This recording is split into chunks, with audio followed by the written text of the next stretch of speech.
Morning பசங்களா. இன்னைக்கு ஒரு முக்கியமான கவிஞரை பத்தி நம்ம படிக்க போறோம். அதுக்கப்புறம் பாடத்துக்குள்ள போலாம். இவர் யாருன்னு தெரியுதா? தெரியாது மிஸ். இவர் ஒரு கவிஞர்.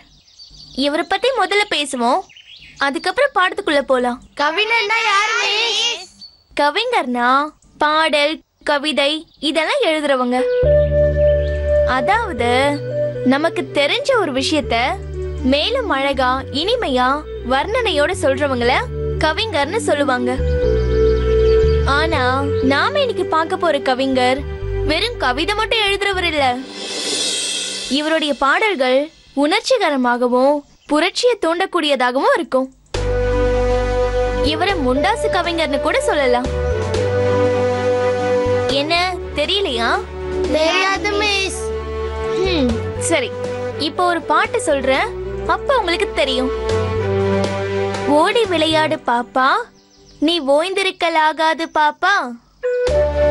கூடி விளையாடு பாப்பா, ஒரு குழந்தையை வையாதே பாப்பா. இந்த பாட்டு யாருக்கெல்லாம் தெரியும்? ஓடி விளையாடு பாப்பா, நீ ஓய்ந்திருக்கலாகாது பாப்பா. என்ன தெரியலையா யாருன்னு? மிஸ் எனக்கு தெரியும். சொல்லு பாபி. அவர் பேர் என்ன? மகாகவி பாரதியார். குட். எல்லாரும் பாபிக்கு கிளாப் தட்டுங்க.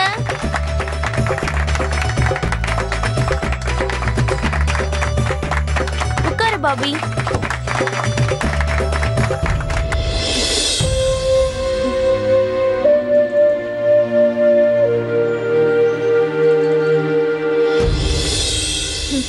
நம்ம நாடு சுதந்திரம் அடைஞ்சதுல இவருடைய பாடல்களுக்கு முக்கிய பங்குண்டு.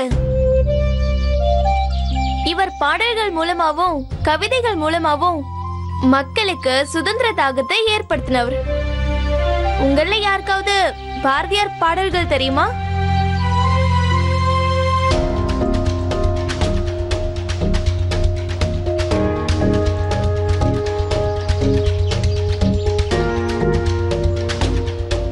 முதல்ல ஏதாவது கேள்வி கேட்டா அதுக்கு ஏதாவது பதில தயங்காம சொல்லுங்க. சரியோ தவறோ எதுவா இருந்தாலும் பரவாயில்ல. அப்பதான் உங்க மனசுல இருக்கிற பயம் போகும். தவறு செஞ்சாதான் அதை திருத்திக்க ஒரு வாய்ப்பு கிடைக்கும்.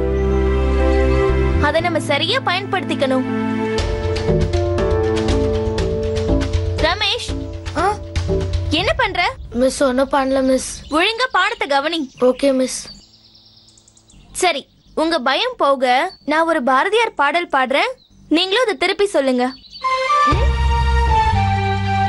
அச்சமில்லை அச்சமில்லை அச்சம் என்பதில்லையே, அச்சமில்லை அச்சம் என்பதில்லையே, உச்சி மீது வானிடிந்து வீழுகின்ற போதிலும், உச்சி மீது வானிடிந்து வீழுகின்ற போதிலும், அச்சமில்லை அச்சமில்லை அச்சம் என்பதில்லையே, அச்சமில்லை அச்சமில்லை அச்சம் என்பதில்லையே. வாக்கா. Good morning. உட்காருங்க. என்ன பிரியா, பசங்க எல்லாம் எப்படி படிக்கிறாங்க? இப்பதானே ஆரம்பிச்சிருக்கோம், கொஞ்சம் கொஞ்சமா படிக்க வச்சிடலாம். முதல்ல பசங்களுக்கு படிப்பு மேல ஒரு இன்ட்ரெஸ்ட் வரணும். படிப்புனா பயம் இல்லாம அவங்க விரும்பி படிக்கிற மாதிரி இருக்கணும். அப்பதான் அவங்களுக்கு படிக்கணும்ன்ற ஆர்வம் இன்னும் அதிகமா வரும். ஆமாக்கா, அதனாலதான் நேரடியா படின்னு சொல்லாம டெய்லி யாராவது ஒரு தேச தலைவர்களோ இல்ல பெரிய ஆளுங்களை பத்தியோ எடுத்து சொல்லி அதுக்கப்புறம் பாடத்தை நடத்துறேன். Very good idea.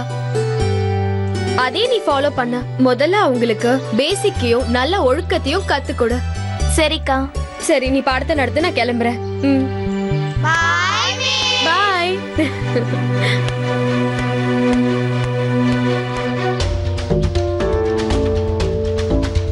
Ramesh, miss எழுந்திரி.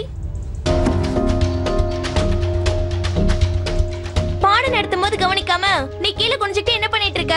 ஒன்னும் இல்ல மிஸ். நானும் உன்னை 1 மணி நேரமா கவனிச்சுட்டு தான் இருக்கேன். பெரியவங்க வரும்போது எழுந்து நிக்கணும்னு உனக்கு தெரியாதா?